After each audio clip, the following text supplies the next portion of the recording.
Hey guys, what's going on? Real CS here. Harmless killing fun. Hope you guys enjoy the gameplay in the back.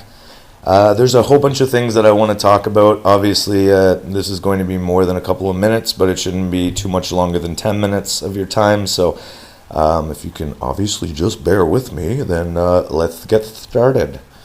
So, first thing, I just want to take 30 seconds and say that I predict GTA 5. Yes, it's coming out in like less than 2 weeks or 2 weeks or whatever.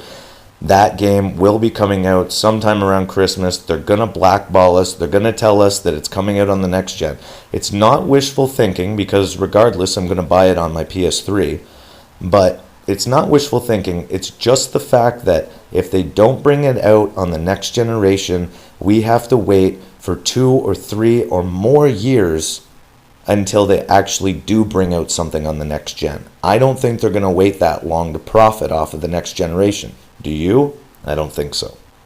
Anyway, so the next thing is I got some news on the XBoXOne and how they're upgrading certain parts, not all parts in the console. And the certain parts that they're upgrading are parts that may exhaust the efforts of trying to cool it down. And I know you guys, Xbox fans and stuff, I had an Xbox and stuff. I never had a red ring problem, but I know a lot of people that had red ring problems, overheating problems with Xbox and Xbox 360. There was many versions of it, and they all seem to have problems.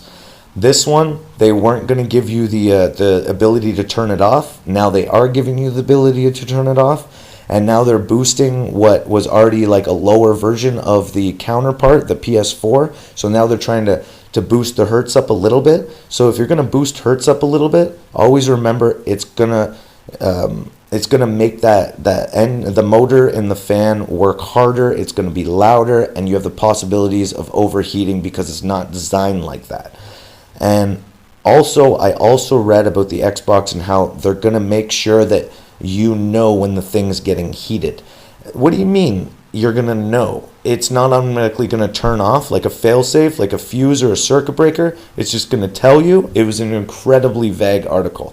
But anyway, just want to let you guys know that the fact that, you know, some of these games at PAX and Gamescom, that with Dead Rising 3, they were struggling to keep it at 30 frames, and I know at PAX they had a little bit better of a turnout and stuff, but that's a big question, especially when that's one of their main titles, and it's one of the very few titles that they're talking about. That, Titanfall, Rise, this Quantum, I can't remember what it's called, Quantum something.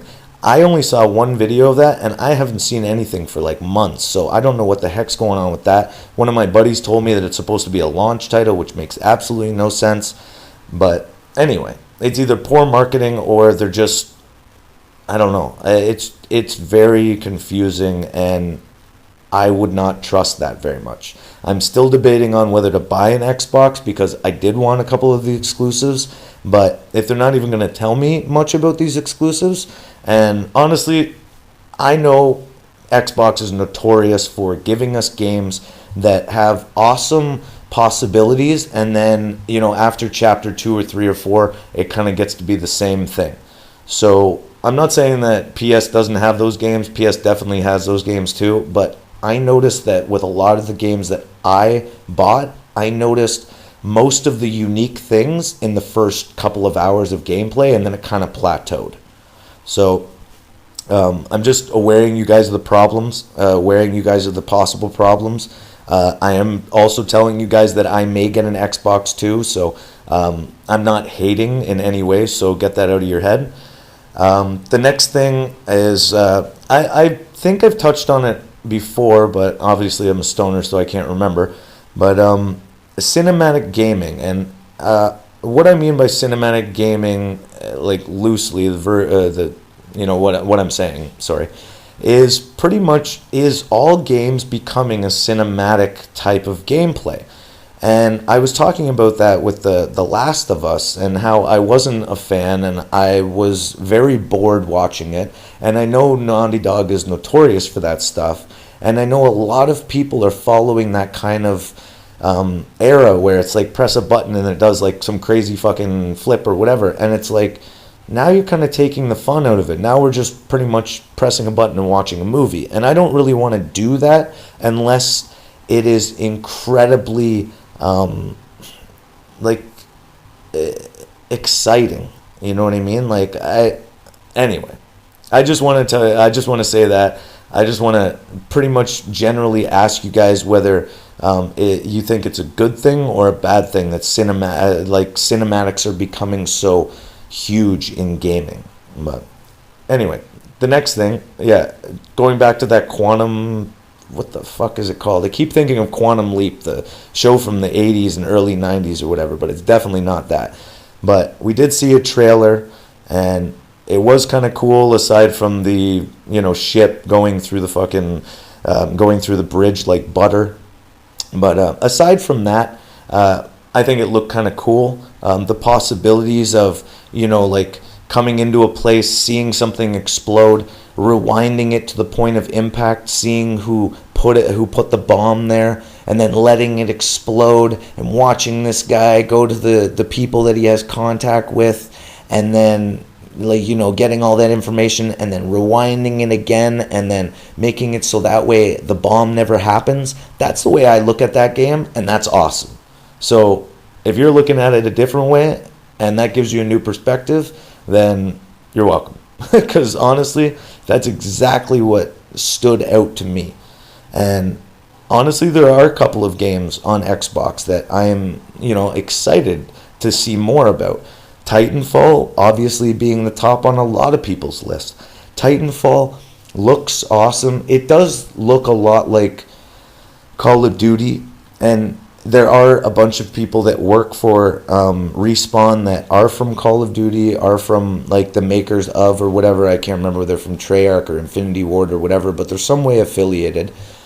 And I'm not saying that this looks bad or it looks like Call of Duty, because it looks like a next generation of gaming, you know what I mean? And I congratulate these guys from, moving on from this old bullshit and trying to, branch out and make some new awesome game where you mesh with an obviously a Titan, what they call a Titan, you know what I mean? I think that's awesome. And the only problem I see with it is it's a very small company. I was watching something on how they said that it wouldn't run properly on PlayStation 4, which I think is a load of fucking bullshit, considering they say that they need the cloud from Xbox One, but yet they can still, they're going to bring it out on 360, and they were talking about cutting costs and what they should do to make sure that they have the game and they want to put what they want in the game and not sell the game short, but at the same time as you're saying that you're going to bring it in a version on Xbox 360. And that doesn't make any sense, because it costs money to bring it out on a different platform. You know what I mean? So, and they're telling us all the time that the old generation and the new generation aren't going to work together very well. You know what I mean? There's certain things that are going to be compatible, and there's certain things that aren't. And I don't know, I find that kind of weird. And I was talking about porting before and stuff like that, and how Battlefield said that they were going to be porting. I've read that Titanfall is not going to be porting. If you buy it for Xbox 360 and you play for a month and a half, and then you go to Xbox One, you're not going to be able to port. So you're going to have to start off at the same level and stuff, and that's not going to be a very good thing. Obviously, people are going to bitch about it. I've already said my piece about porting and not porting and the good things and the bad things about it. So, anyway. And finally, I want to talk about the Vita. And the Vita, they're pretty much telling us that they want to have Vita as the counterpart to the PS4. But yet they're also telling us that they're specifically telling us, not just in the games that they can't produce for Vita, that they're actually telling us that it's not quite as powerful as the PS3. So if it's already not as powerful as the PS3, then what makes you think people are going to want to buy it to go with their PS4? Most people that play games and then they're like, oh my god, I want to fucking keep playing the game, I can't stop playing the game and shit like that. Most of those people are crazy into FPSs and things like that.